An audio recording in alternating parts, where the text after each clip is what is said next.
السلام علیکم، میں ہوں محمد رضوان اور آپ دیکھ رہے ہیں ہمارا فیس بک پیج پاکستان کرکٹ اپڈیٹ اور ہمارا یوٹیوب چینل کرکٹ انفو۔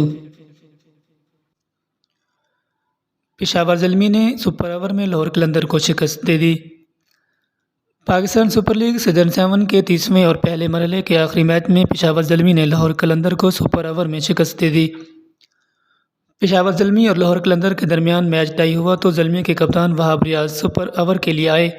انہوں نے شاندار بولنگ کرتے ہوئے قلندر کے فخر زمان اور ہیری بروک کو صرف 5 رنز تک محدود رکھا۔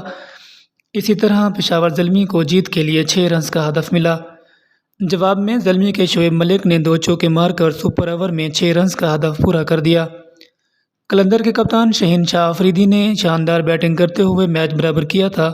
آخری گیند پر 7 رنز درکار تھے، شہین نے چھکا لگا کر میچ ٹائی کیا۔ انہوں نے آخری اوور میں 3 چھکے اور 1 چوکا لگا کر میچ کو برابر کر دیا۔ آخری اوور میں محمد عمیر کو 23 رنز سکور ہوئے۔